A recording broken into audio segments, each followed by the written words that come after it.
Hello अपनी पढ़ाकू family, क्या हाल चाल। तो आइए आज हम आपके लिए लेकर आए हैं क्लास 10th के साइंस का चैप्टर नंबर 5 लाइफ प्रोसेसेस का लेक्चर नंबर 15 लेकर के। तो आइए स्टार्ट करते हैं। ओके, तो देखिए हमने जो है लास्ट लेक्चर में क्या पढ़ा था। हमने पढ़ा था कि जो हमारे प्लांट्स होते हैं उनमें जो ट्रांसपोर्ट सिस्टम होता है वो देखिए, अब ट्रांसपोर्ट जो होता है वो वाटर का भी होता है, मिनरल्स का भी होता है, एंड जो हमारा खाना बनता है यानी कि जो प्लांट्स में फूड बनता है कहाँ बनता है, फोटोसिंथेसिस के थ्रू, है ना।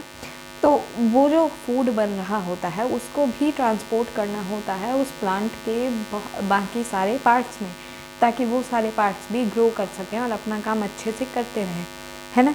सो यहाँ पर जो ट्रांसपोर्ट होता है प्लांट्स में वो दो पार्ट्स में दो तरीके से होता है, ठीक है। पहला होता है कि अगर डिस्टेंस रूट्स और लीव्स के बीच में। अब रूट्स और लीव्स ही क्यों यहाँ पर रखा गया है, क्योंकि प्लांट को जितनी भी चीज़ें ज़रूरी होती हैं, मतलब कार्बन डाइऑक्साइड को छोड़ करके जितनी भी चीज़ें, जैसे उसको मिनरल ज़रूरत है या उसको वाटर ज़रूरत है, क्या उसको ज़रूरत है, वो सब कुछ उसको किससे मिलता है, रूट से मिलता है, ठीक है। Because it absorbs all the nutrients from the soil यानी कि ये क्या होता है कि रूट्स जो होती हैं ये हर चीज़ जो भी प्लांट को ज़रूरत होती है उन सारी चीज़ों की भरपाई करती है, ठीक है। और वहीं जो लीव्स होती हैं, लीव्स क्या होती हैं, ये वो खाना बनाती हैं, ठीक है। यानी कि ये क्या हो गया, ये हमारा सुपरमार्केट हो जाता है। रूट्स एंड लीव्स जो होते हैं वो हमारे घर का किचन हो जाता है, ठीक है। तो हमको जो है सुपरमार्केट से सारा सामान, मतलब सब्जियां, ग्रॉसरी वगैरह सब कुछ ला करके जो है हमको कहाँ ले जाना है, अपने घर के किचन तक ले जाना है, ठीक है। सो लीव्स क्या होती हैं, it is kind of kitchen for plants, okay. So हमको जो है सब कुछ सुपरमार्केट से किचन तक ले जाना है। अब हमारा क्या होता है, देखो मैंने आपको ये लास्ट लेक्चर में भी एक एग्जांपल दिया था कि अगर मान लो हमारे घर पे क्या है कि पड़ोस में ही हमारे शॉप है, सुपरमार्केट है, तो हम ऐसे पैदल ही चले जाएंगे, है ना, पैदल जाके सामान ले आए। बट अगर वही 2-3 किलोमीटर दूर है या फिर उसको 4-5 किलोमीटर दूर है, तो हम कोई ना कोई व्हीकल यूज़ करेंगे ना, कोई ना कोई मीडियम यूज़ करेंगे, है ना। हम चाहे स्कूटी ले लें, चाहे बाइक ले लें, तो हम इस तरीके से जो है चीज़ें यूज़ करते हैं। वो डिपेंड करता है ना कि डिस्टेंस कितनी है। तो यहाँ पर भी यही कहा गया है कि जो ट्रांसपोर्ट होता है वो किस तरीके से होगा, ये डिपेंड करता है कि डिस्टेंस कितनी है रूट और लीव्स के बीच में। अब हमने पढ़ा था कि डिफ्यूज़न क्या होता है कि एक मेम्ब्रेन होती है, मेम्ब्रेन के थ्रू जो है पार्टिकल्स इधर उधर अपना ट्रांसपोर्ट करते रहते हैं, किसके बेसिस पर, ऑस्मोटिक प्रेशर के बेसिस पर, ओके। हमने क्या पढ़ा था, हमने पढ़ा था ना कि हर बंदे को मौज में रहना पसंद है। तो आप ही बताइए, जिस जगह पे आपके ऊपर बहुत ज़्यादा प्रेशर है कि नहीं तुम्हें ये काम करना है, तुम्हें पढ़ाई करनी है, तुम और कुछ नहीं कर सकते, तो वहाँ पर आपको भी फ्रस्ट्रेटेड फील होगा, है ना। तो आप भी वहाँ से उस जगह पे जाना पसंद करेंगे जहाँ पर आपको प्रेशर कम हो, है ना। तो कम प्रेशर हो, वहाँ पे आपको जो है बेटर फील होगा। तो यही चीज़ होती है ऑस्मोटिक प्रेशर, यानी कि चीज़ें जो होती हैं वो हाई प्रेशर से लो प्रेशर की तरफ जाने की कोशिश करती हैं। That is how diffusion works, ठीक है। डिफ्यूज़न यानी कि हम कह सकते हैं कि डिफ्यूज़न पर कोई भी एक्सटर्नल फोर्स नहीं होता है, एक्सटर्नल फोर्स नहीं होता है। ये जो होता है सिर्फ और सिर्फ अपने ऑस्मोटिक प्रेशर, कंसंट्रेशन, इन चीज़ों पर डिपेंड रहकर ही जो है डिफ्यूज़न की प्रोसेस होती है। इसमें जो है कोई एनर्जी यूज़ नहीं हो रही होती है।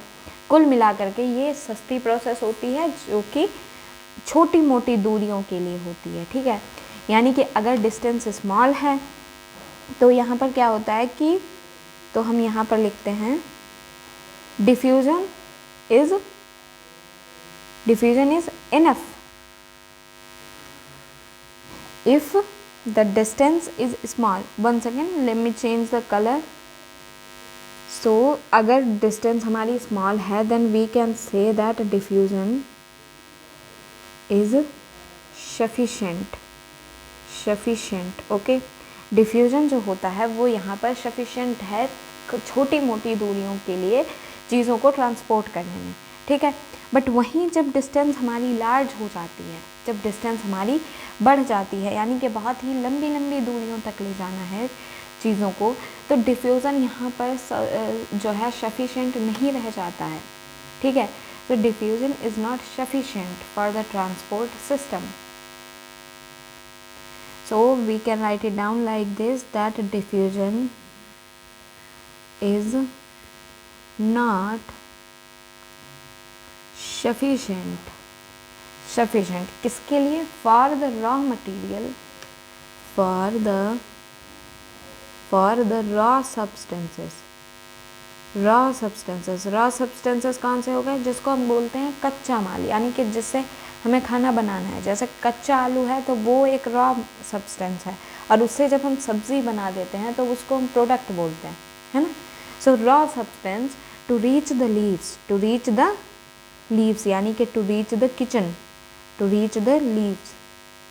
सो अब भाई लंबी दूरी है ना, तो हमको कुछ ना कुछ तो चाहिए है। सो इसके लिए क्या होता है, एक प्रॉपर ट्रांसपोर्ट सिस्टम ज़रूरी होता है, जो कि हमारे उस ग्रॉसरी को जो है किचन तक ले जा सके, ठीक है। सो यहाँ पर हम अपना नेक्स्ट पॉइंट लिखते हैं, that a proper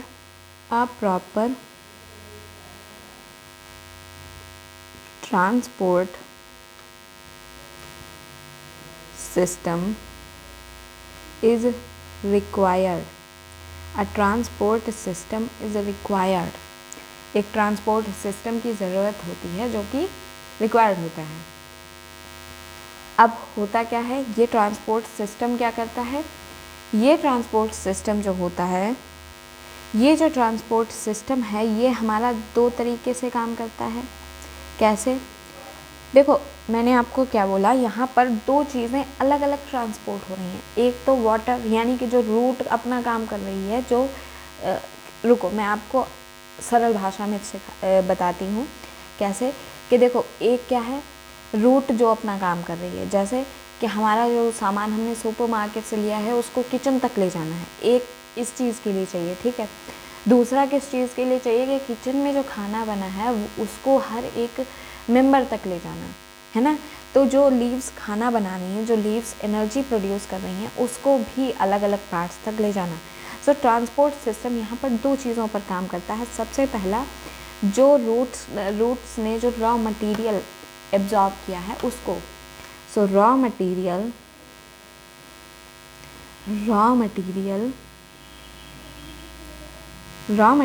from roots, ठीक है। एक ये हो गया, और दूसरा क्या हुआ कि वो एनर्जी को मूव करेंगे जो कि लीव्स में बनी है, ठीक है। Move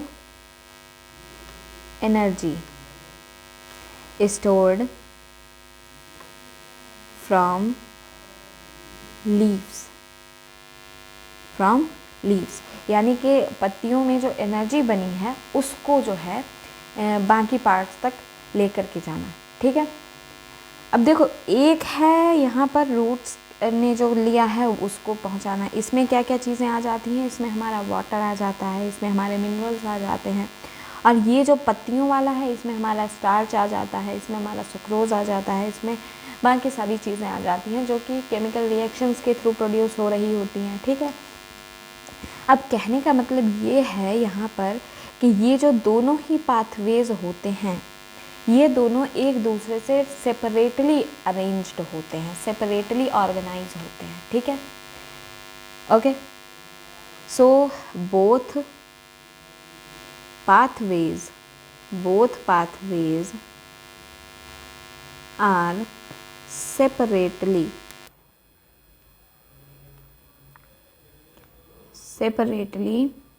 organized. ओके, तो दोनों के दोनों ही जो पाथवेज होते हैं वो अलग अलग ऑर्गेनाइज्ड होते हैं, सेपरेटली ऑर्गेनाइज्ड कंडक्टिंग ट्यूब्स, और लिखते हैं सेपरेटली ऑर्गेनाइज्ड कंडक्टिंग ट्यूब्स, यानी कि ये जो होते हैं। अब भाई देखो, पानी को हमारे घरों में जो वाटर की सप्लाई वगैरह होती है, हमने देखा है ना, छोटे छोटे पाइप्स पड़े होते हैं हमारे वॉल्स में एंड फर्श में, तो उसी तरीके से यहाँ पर भी होता है। यहाँ पर जो होते हैं सेपरेटली ऑर्गेनाइज्ड कंडक्टिंग ट्यूब्स होते हैं, जो कि ये वाटर, मिनरल्स, इन चीज़ों को जो है यहाँ पर क्या कर रहे होते हैं, इनको यहाँ पर ट्रांसपोर्ट कर रहे होते हैं, ठीक है। अब ये जो कंडक्टिंग ट्यूब्स होते हैं, ये जो हैं ये हमारे 2 टाइप्स के होते हैं। अब 2 टाइप्स के क्यों होते हैं ये आप अब तक जान ही गए होंगे। कैसे? क्योंकि हमने अभी अभी पढ़ा है कि यहाँ पर वाटर का एंड जो हमारा फूड है, एनर्जी है, इनका ट्रांसपोर्टेशन अलग अलग होता है। तो एक टाइप की जो कंडक्टिंग ट्यूब्स होती हैं वो वाटर का ट्रांसपोर्ट करती हैं, एंड एक टाइप की जो होती हैं वो फूड सब्सटेंसेस, यानी कि जो केमिकल रिएक्शंस के थ्रू चीज़ें बन रही होती हैं उनका ट्रांसपोर्ट यहाँ पर कर रही होती हैं, ठीक है। ऑलराइट, तो अब हम देखते हैं ये जो हमारी कंडक्टिंग ट्यूब्स होती हैं ये कौन कौन सी होती हैं। तो इन कंडक्टिंग ट्यूब्स में से एक का नाम होता है जाइलम, एक का नाम होता है फ्लोएम। ओके, समझ गए? एक का नाम है जाइलम, एक का नाम है फ्लोएम। ओके, अब जाइलम क्या करता है, फ्लोएम क्या करता है, ये जानते हैं। मेनली जो है प्लांट्स में जितना भी ट्रांसपोर्टेशन होता है वो इन्हीं के थ्रू होता है, ठीक है। सो जाइलम एंड फ्लोएम, इनमें से अब देखते हैं जो हमारा ये जाइलम होता है ये किसके लिए होता है, ये वाटर एंड मिनरल्स के लिए होता है। मेनली जो जाइलम है ये हमारा ट्रांसपोर्टेशन संभालता है रूट्स को लेकर, यानी कि ये वो बाइक है, ये वो स्कूटी है जो कि ग्रॉसरीज को सुपरमार्केट से किचन तक पहुंचाती है, ठीक है। ये वो जाइलम है। ओके, सो जाइलम क्या करता है, it moves water and minerals, water and minerals obtained from the soil, यानी कि जो भी चीज़ें मिट्टी से यहाँ पर एब्जॉर्ब करी गई हैं उनको ट्रांसपोर्ट करने का काम यहाँ पर हमारा जाइलम करता है। ऑलराइट, और जो चीज़, जैसे मान लो आपके घर में जितने भी मेंबर्स हैं, मान लो आपकी मदर जो हैं वो किचन में खाना बना रही, ठीक है। देखो हम यहाँ पर किचन का और खाने पीने का एग्जांपल इसलिए ले रहे हैं क्योंकि यहाँ पर जो ट्रांसपोर्टेशन है वो हमारे प्लांट के पानी, उसके मिनरल्स और उसके खाने पीने का ही हो रहा है। That is why I am trying to connect with our life, ठीक है। हम अपने किचन से इसको कनेक्ट कर रहे हैं ताकि हम इसको अच्छे से समझ सकें। ओके, सो फ्लोएम का क्या है कि मान लो आपकी मदर जो हैं वो किचन में खाना बना रही हैं, ठीक है। अब डाइनिंग टेबल तक खाने को लाने के लिए मान लो आप ही हैं, ठीक है। आप ही ने क्या किया कि किचन से उठा करके उसको डाइनिंग टेबल तक पहुंचा दिया, ठीक है। तो आपने क्या किया, यहाँ पर आपने फ्लोएम का काम करा है, ठीक है। सो फ्लोएम ये काम करता है, यानी कि फ्लोएम क्या कर रहा है कि जितने भी प्रोडक्ट्स फोटोसिंथेसिस से बने हैं लीव्स में, जिसको हम फूड कहते हैं प्लांट्स के लिए, सो उन चीज़ों का जो ट्रांसपोर्ट है वो यहाँ पर हमारा फ्लोएम कर रहा होता है। सो फ्लोएम क्या कर रहा है, it transports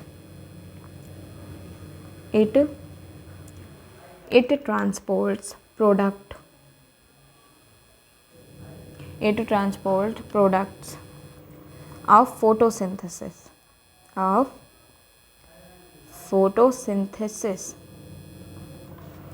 from the leaves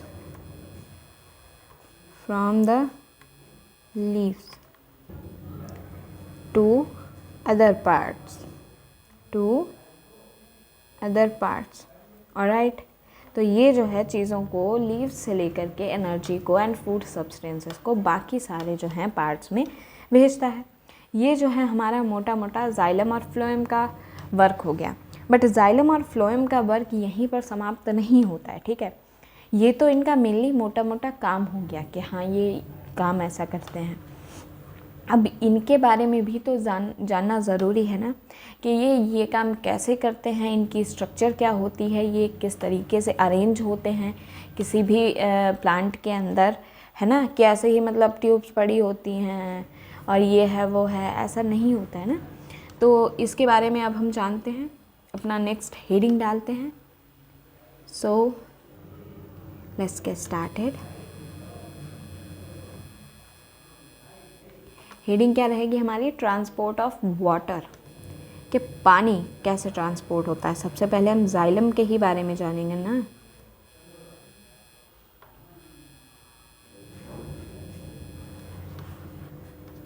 alright, सो देखते हैं कि जाइलम किस तरीके से काम करता है एंड जाइलम की स्ट्रक्चर कैसी होती है। Alright, so let's start. So यहाँ पर जो हमारे ये जाइलम होता है, जाइलम जो होता है वो मेनली कुछ चीज़ों से बना हुआ होता है। इन चीज़ों का जो है फुल्ली एक बंडल टाइप का होता है।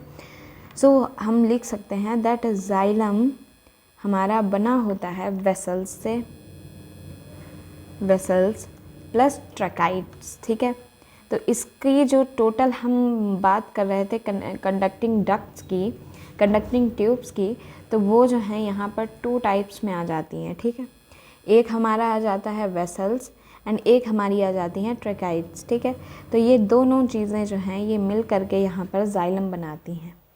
ओके, अब ऐसा नहीं है कि यहाँ पर जो जाइलम है, इसकी जो वेसल्स हैं, ट्रैकाइड्स हैं, वो सिर्फ हमारी रूट्स में ही होंगे। ठीक है, ऐसा नहीं होता है, क्योंकि रूट्स जो होते हैं वो मेन ऐसा सोर्स होता है जहाँ से ये क्या करते हैं, जहाँ से ये वाटर को कलेक्ट कर रहे होते हैं। ठीक है, वहाँ से ये कलेक्ट कर रहे होते हैं, बट इनको जो है वाटर को भी लीव्स तक पहुंचाना होता है, तो वहाँ पर वो स्टेम से भी गुजरते हैं। तो ये जो चीज़ें होती हैं, कौन सी चीज़ें, यानी कि जो वेसल्स हैं हमारी, जो हमारी ट्रैकाइड्स हैं, ये कहाँ कहाँ मौजूद होती हैं, ये हमारी रूट्स में होती हैं, स्टेम में होती हैं एंड लीव्स में भी होती हैं। ठीक है, so these are present in roots. once again let me write it down like this: present in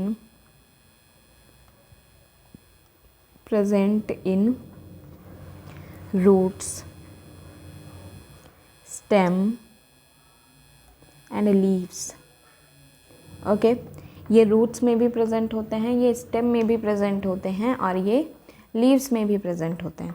ठीक है, अब जो रूट्स होती हैं उनमें क्या होता है कि जो सेल्स, यही जाइलम की जो सेल्स सॉइल के साथ कांटेक्ट में होती हैं, वो यहाँ पर आयंस को एंड वाटर को एब्जॉर्ब करती हैं। ठीक है, सो रूट्स में कौन सी सेल्स हो जाती हैं जो कि कांटेक्ट में होती हैं?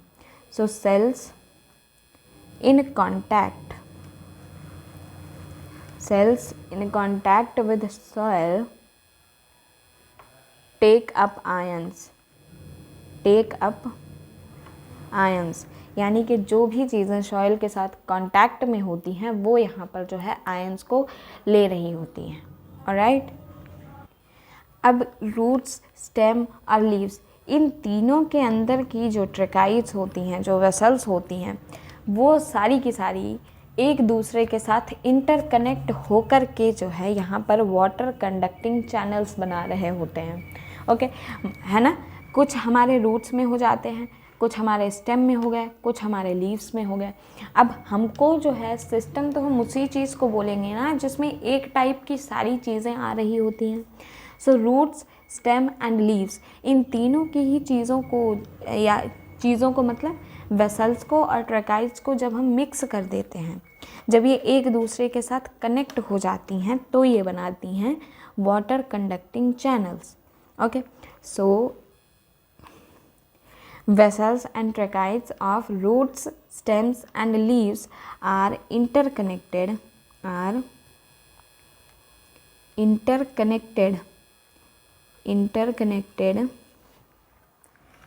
to form a continuous ज़रूरी है। ठीक है, क्योंकि अगर बीच बीच में टूटते रहेंगे तो फिर वो फ्लो नहीं बना रह पाएगा ना। To form a continuous system of water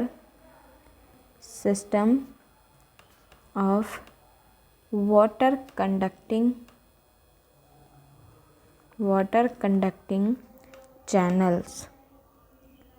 okay, water conducting channels, तो ये जो चीज़ें होती हैं यही एक दूसरे के साथ ऐसे कनेक्ट होती जाती हैं इंटरनली, और वही जो है आगे चल कर के क्या बनाती हैं, हमारे जो है यहाँ पर वाटर कंडक्टिंग चैनल्स बना देते हैं। ठीक है, अब चलिए यहाँ पर से जो है हम थोड़ा सा रूट्स के बारे में बात करते हैं कि रूट्स में जो है किस तरीके से यहाँ पर एब्जॉर्प्शन होता है, क्योंकि हम तो यहाँ पर वाटर के ट्रांसपोर्ट की बात कर रहे हैं ना।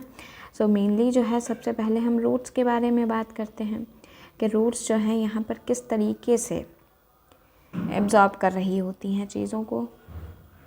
सो लेट्स स्टार्ट। या देखो, रूट्स जो होती हैं सबसे पहले लिख लेते हैं, these absorb the water from the soil. Main काम तो इनका यही है ना, क्योंकि अगर यही काम करना बंद कर दें तो फिर तो हो गया कल्याण, कुछ शुरू ही नहीं होगा, शुरू होने से पहले ही ख़त्म। So roots absorb the water from the soil, यानी कि रूट्स जो होती हैं वो वाटर एब्जॉर्ब करती हैं मिट्टी से। अब कौन सी सेल्स के द्वारा? जो कि कांटेक्ट में होती हैं सॉइल के साथ। So cells in contact,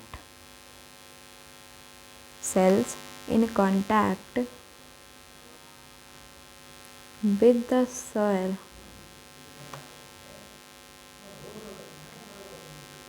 actively take up ions.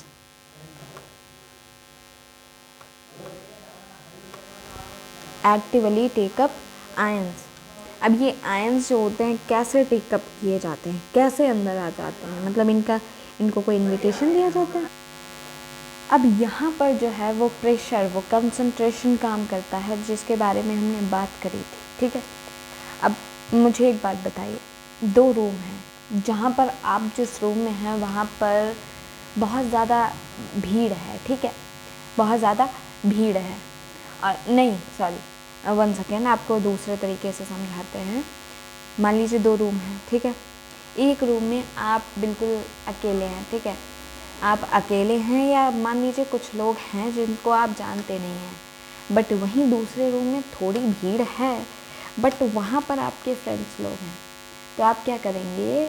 आप ऑब्वियस सी बात है कि आप वहाँ से छोड़ करके अपने फ्रेंड्स वाले रूम में जाना चाहेंगे, है ना। भले ही आप थोड़ी भीड़ जो है उसको सहन कर सकते हैं, बट आप जो है अपने फ्रेंड्स के पास जाएंगे, है ना। अनजान लोगों की तुलना में, कंपेरिजन में आई रियली थिंक कि आप जो है उसी रूम में जाएंगे। तो यहाँ पर यही चीज़ होती है। यहाँ पर जो है कैसे ये आयंस काम करते हैं, ये एक आयंस काम करते हैं डिफरेंस इन द कंसंट्रेशन की वजह से, ठीक है। यहाँ पर जो है एक डिफरेंस इन कंसंट्रेशन जो है यहाँ पर क्रिएट किया जाता है रूट्स और सॉइल के बीच में, ताकि जो भी मिनरल्स सॉइल में हैं वो रूट्स में आ जाएं, और रूट से जो है इसको जाइलम जो है वो इसको ऊपर भेज दे, है ना। सो क्या होता है, इट क्रिएट्स टेकअप आयंस, थोड़े से आयन ले लिए उससे, तो क्या हुआ कि it creates a difference,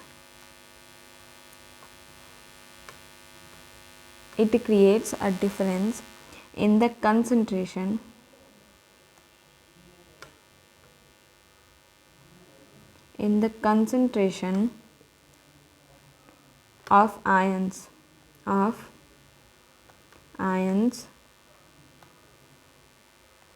between roots and soil, ठीक है। यानी कि बिटवीन रूट्स एंड सॉइल के बीच में जो है एक डिफरेंस बन जाता है कंसंट्रेशन को लेकर के, ठीक है। अब इस वजह से क्या होता है कि वाटर जो होता है वो कंसंट्रेशन को मेंटेन करने के लिए, भाई रूट्स में जब आ गए हैं मिनरल्स, जब रूट्स में आ गए हैं तो रूट्स के अंदर कंसंट्रेशन हाई हो गया, वहीं जो सॉइल है उसमें कम हो गया। तो यहाँ पर जो है डिफ्यूज़न काम करता है, ठीक है। यहाँ पर डिफ्यूज़न काम करता है, जिससे वाटर जो होता है जो कि सॉइल में प्रेजेंट था वो रूट्स में आ जाता है। So it due to this difference water goes into roots to eliminate the difference,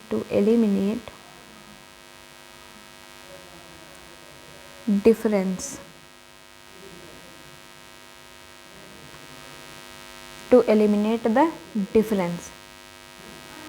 तो यहाँ पर जो है वाटर सिर्फ और सिर्फ यहाँ पर डिफरेंस को एलिमिनेट करने के लिए आता है, ठीक है।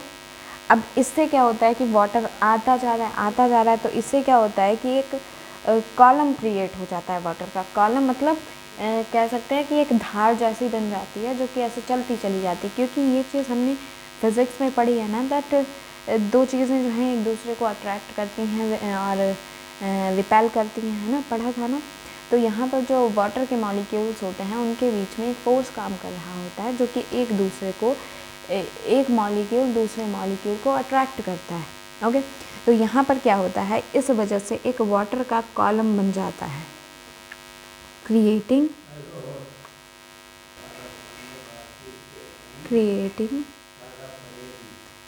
अ कॉलम, ठीक है। यहाँ पर जो है एक कॉलम बन जाता है ऑफ वाटर, किसका कॉलम, पानी का column. That is steadily pushed upward,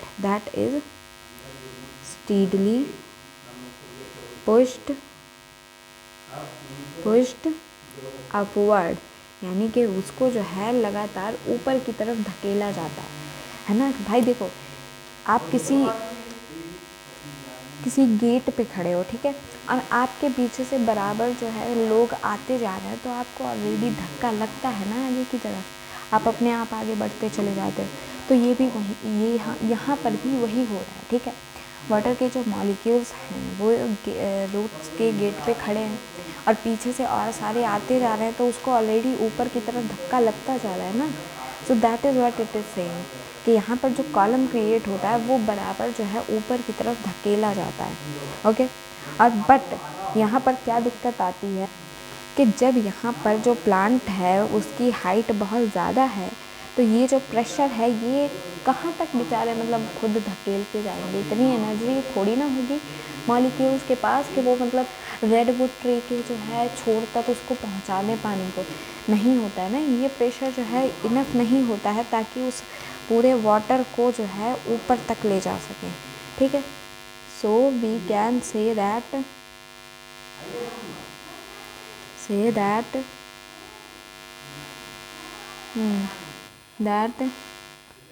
this pressure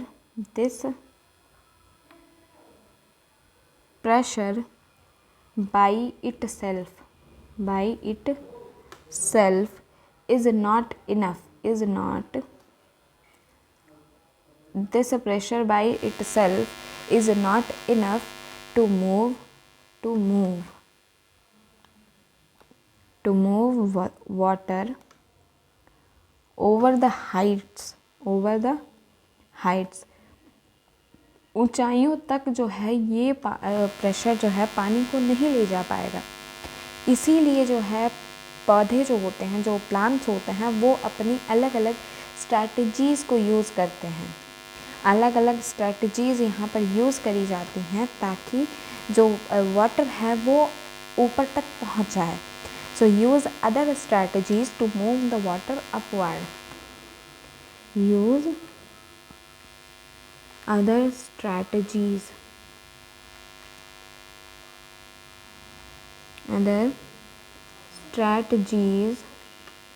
to move the water upward. Okay, पानी को ऊपर तक पहुंचाने के लिए जो है फिर यहाँ पर बाकी चीज़ें यूज़ की जाती हैं, ओके। अब यहाँ पर जो है एक और चीज़ होती है, ठीक है।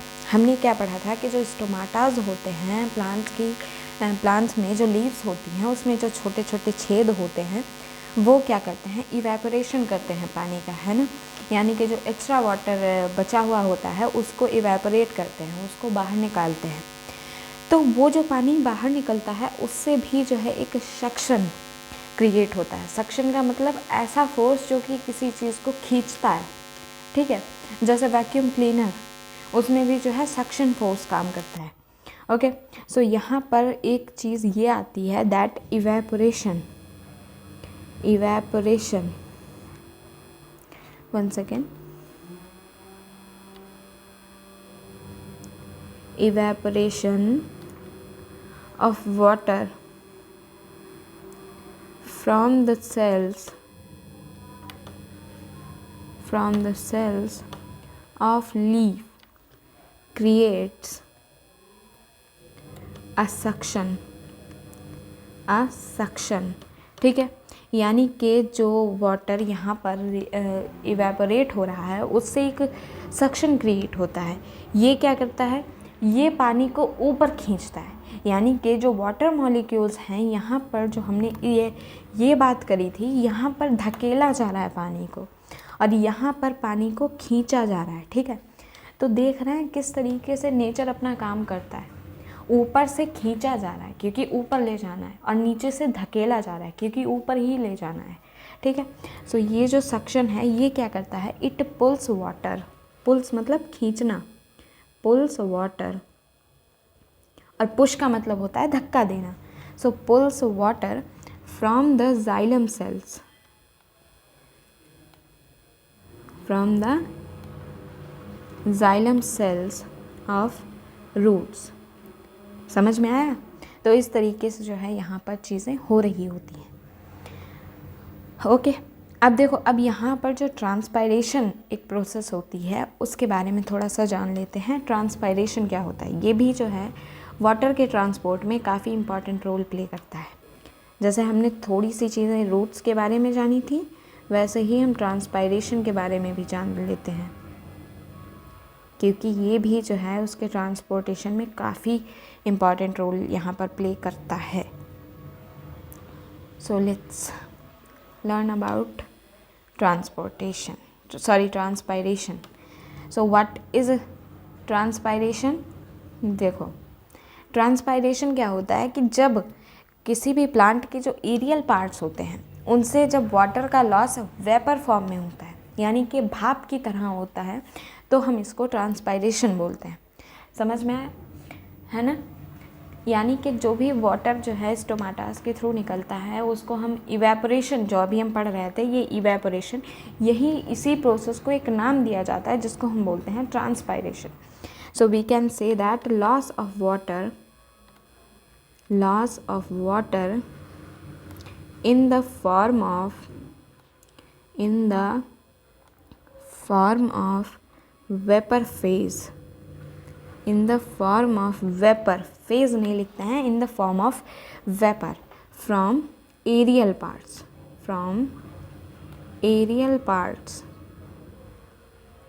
of the plants। यानी कि प्लांट्स के जो एरियल पार्ट्स होते हैं उनसे जब वेपर की फॉर्म में यहाँ पर लॉस ऑफ वाटर होता है तो हम उसको ट्रांसपायरेशन बोलते हैं। ओके, अब ये जो ट्रांसपायरेशन होता है ये क्या करता है, ये भी वाटर के एब्जॉर्प्शन में हेल्प करता है और उसके अपवर्ड मूवमेंट में हेल्प करता है, क्योंकि यहाँ पर ये भी तो यही काम कर रहा है ना, हमने अभी तो ऊपर पढ़ा है। तो ट्रांसपायरेशन, बस ये जो प्रोसेस थी इसी का नाम है ये ट्रांसपायरेशन, तो ये भी तो वही काम कर रहा है ना। अब जब ऊपर से खिंचाव आ रहा है कि हाँ यहाँ पर जो है चीज़ की कमी हो रही है तो नीचे से सप्लाई करो, तो यहाँ पर ये जो है एब्जॉर्प्शन में भी हेल्प कर रहा है और अपवर्ड मूवमेंट में भी हेल्प कर रहा है। So it helps in the absorption and upward movement of water,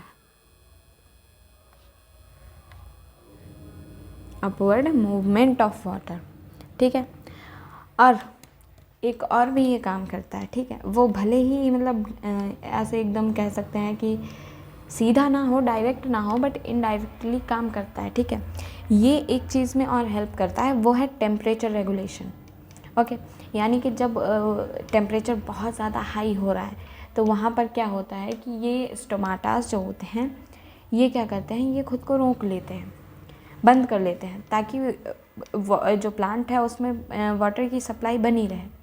और जब हम देखते हैं कि जब सर्दियों का टाइम आता है तो कितनी ओस निकल रही होती है, वो ये जो ओस होती है ये आसमान से भी टपकती है, और ये जो प्लांट्स होते हैं ये भी अपना एक्सेस वाटर को छोड़ते हैं ताकि प्लांट के अंदर जो है थोड़ी गर्म चीज़, मतलब गर्मी बनी रहे, क्योंकि पानी ज़्यादा होगा तो ठंडी बनी रहेगी ना।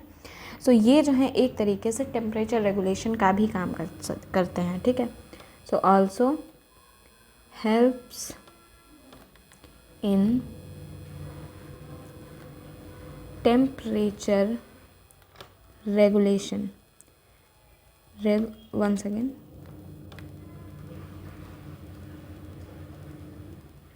सो ये जो है इनडायरेक्टली टेम्परेचर रेगुलेशन में भी काम करता है, ठीक है। अब इसका जो पुल होता है वो एक मेजर रोल प्ले करता है ट्रांसपोर्टेशन में। ये एक और चीज़ है जो कि जानने वाली है, काफ़ी इम्पॉर्टेंट है, वो ये है कि ये जो ट्रांसपायरेशन होता है, इसका ये जो पुल का जो प्रेशर होता है, जो सक्शन प्रेशर होता है, ये सिर्फ और सिर्फ दिन के टाइम पर ही इतना एक्टिव होता है। क्यों? क्योंकि रात के टाइम पर टेम्परेचर डाउन होता है ना। रात के टाइम पर टेम्परेचर डाउन है तो इसको क्या करना है, ये अपने वाटर को उतना बचा के रखता है। भाई रात के टाइम पर ना ही स्टोमाटाज रात के टाइम पर धूप निकली नहीं है ना, तो उसको फोटोसिंथेसिस करनी नहीं है। अब फोटोसिंथेसिस करनी नहीं है तो वाटर इतना मतलब रिएक्शंस होंगे नहीं, तो वो स्टोमाटाज खोलता ही नहीं है क्योंकि उसको कार्बन डाइऑक्साइड चाहिए ही नहीं, तो वो अपना इनएक्टिव फॉर्म में पड़ा रहता है।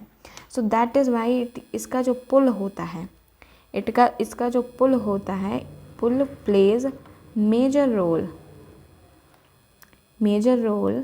इन transportation of water only at the time of